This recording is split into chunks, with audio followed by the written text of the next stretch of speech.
Hi, I'm Cliff Ennico, legal editor of SBTV.com, with some tips on collecting your overdue accounts. It happens in every small business. You've got a customer that's been performing for a while. The money keeps coming in every month without fail, but all of a sudden the payments start to slow down a bit, or worst case, the payments just stop coming in and you don't get any kind of an explanation as to what's going on. Sooner or later, it happens to every small business owner, and you're going to have to develop strategies for dealing with it. Here are some real-world tips for dealing with this very unpleasant situation. First of all, my first piece of advice, when this happens to you, when you're running your business, lose your email. Number one, pick up the phone. Get in the person's face. If you have a Skype connection with a webcam, do that instead. Let the person see you. Let the person hear your voice. A lot of times when people slow down their payments or stop making payments, it's genuinely because of a cash flow problem. They're not doing it to single you out or to hurt your business. They're doing it because legitimately their cash flow has slowed down and there's simply not enough money to pay all the debts that are coming due each month.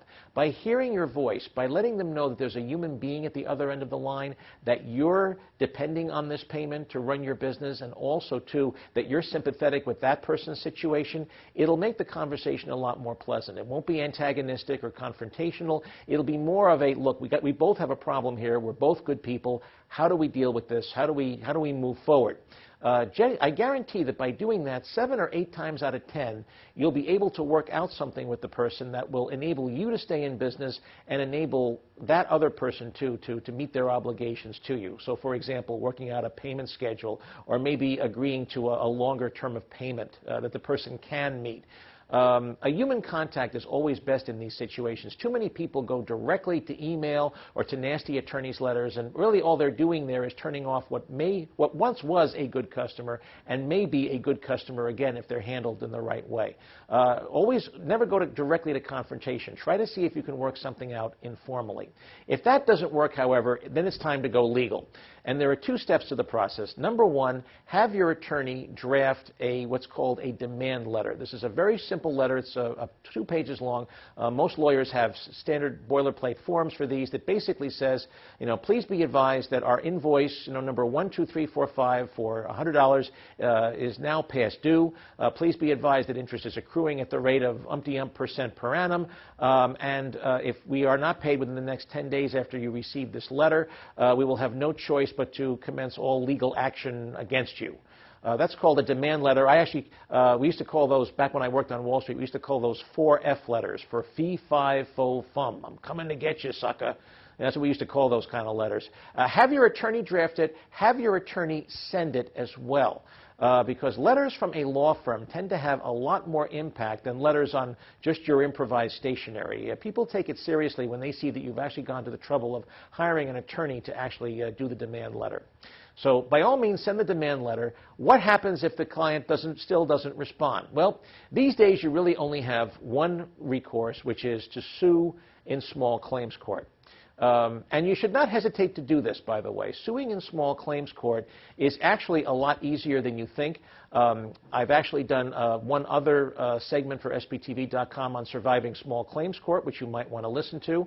Or if not, I devote a whole chapter to this topic in my new book, which is called the eBay Sellers Tax and Legal Answer Book, available wherever books are sold. I have a whole chapter on how to survive small claims court.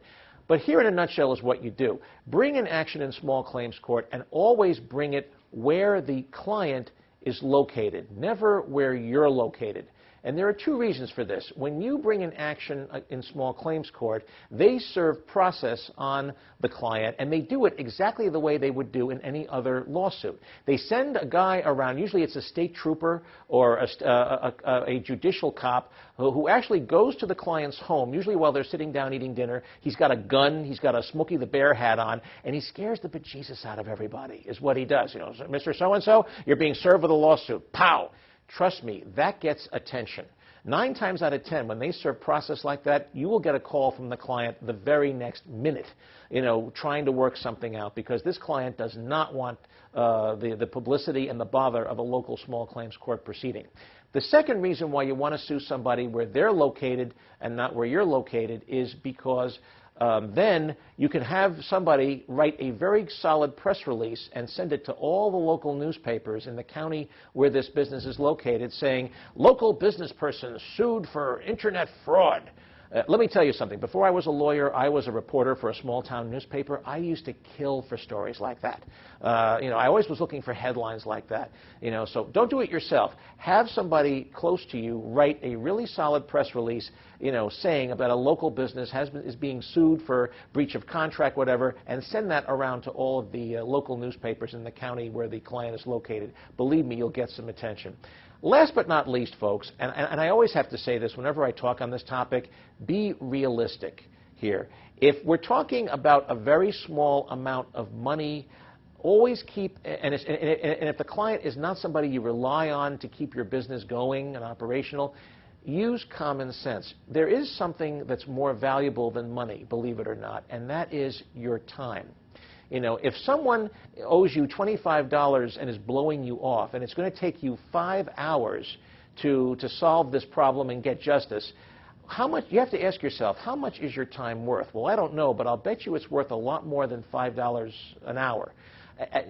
Discretion is always the better part of valor whenever it comes to collecting small debts. Ask yourself, how much time is involved here, and is it really worth it to go through the bother of going to a small claims proceeding to collect $25? Your time in that situation is probably much better spent getting, doing some more work, putting some more things up online if you're selling stuff online, doing another deal that will help you make that $25 back again in a short period of time.